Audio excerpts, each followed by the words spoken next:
जितने विपक्ष के नेता हैं उनको जेल भेजेंगे और जितने बीजेपी के नेता हैं उनको सबको निपटा देंगे, उनकी राजनीति खत्म करते जाएंगे, उनको सबको निपटाते जाएंगे।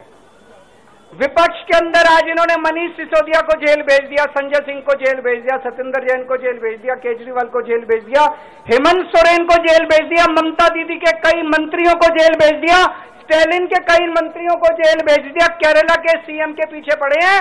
अगर ये चुनाव जीत गए, मेरे से लिखवा लो एफिडेविट के ऊपर, थोड़े दिन के बाद ममता दीदी जेल में होंगी, तेजस्वी यादव जेल में होगा, स्टैलिन साहब जेल के अंदर होंगे, पिनरई विजयन जेल के अंदर होंगे, उद्धव ठाकरे जेल के अंदर होंगे, जितने विपक्ष के नेता ये सारे जेल के अंदर होंगे।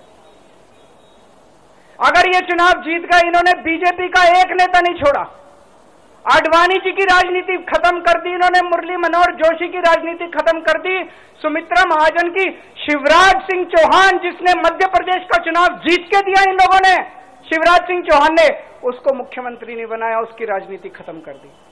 वसुंधरा राजे की राजनीति खत्म कर दी इन्होंने, खट्टर साहब की राजनीति खत्म कर दी, डॉक्टर रमन सिंह की राजनीति खत्म कर दी।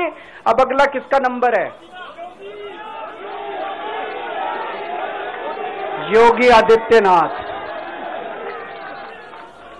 अगर ये चुनाव जीत गए, मेरे से लिखवा लो, 2 महीने के अंदर उत्तर प्रदेश का मुख्यमंत्री बदल देंगे ये लोग।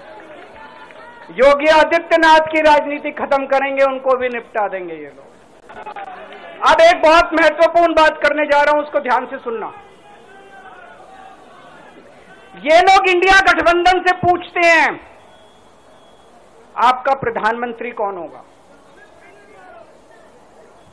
मैं बीजेपी से पूछता हूं आपका प्रधानमंत्री कौन होगा। आप लोग सोच रहे होंगे केजरीवाल क्या बात कर रहा है, मोदी जी होंगे। नहीं, मोदी जी अगले साल 17 सितंबर को 75 साल के हो रहे हैं। बीजेपी के अंदर मोदी जी ने 2014 में मोदी जी ने खुद ने रूल बनाया था कि बीजेपी के अंदर जो भी 75 साल का होगा उसको रिटायर कर दिया जाएगा। सबसे पहले आडवाणी जी को रिटायर किया गया, उसके बाद मुरली मनोहर जोशी जी को रिटायर किया गया, फिर सुमित्रा महाजन को रिटायर किया गया, फिर यशवंत सिन्हा को रिटायर किया गया। अब मोदी जी अगले साल 17 सितंबर को रिटायर होने वाले हैं। तो मैं बीजेपी से पूछना चाहता हूं आपका प्रधानमंत्री का दावेदार कौन है?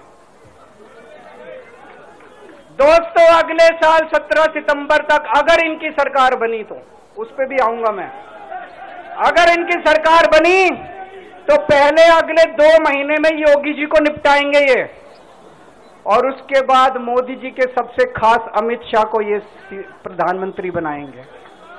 तो मैं लोगों को, देश के लोगों को आगाह करना चाहता हूं, मोदी जी अपने लिए वोट नहीं मांग रहे, मोदी जी अमित शाह को प्रधानमंत्री बनाने के लिए वोट मांग रहे हैं। मैं पूछना चाहता हूं मोदी जी से और अमित शाह जी से, ये मोदी की गारंटी पूरी कौन करेगा? क्या अमित शाह मोदी की गारंटी पूरी करेंगे? जब आप अगर जो वैसे तो मेरे को लगता है मैं भी आऊंगा उसके ऊपर, मुझे नहीं लगता इनकी सरकार बन रही है, लेकिन जो बीजेपी को वोट देने जाएं वो ये सोच के जाना कि आप मोदी जी के नाम पे वोट नहीं दे रहे, आप अमित शाह के नाम पे वोट दे रहे हैं।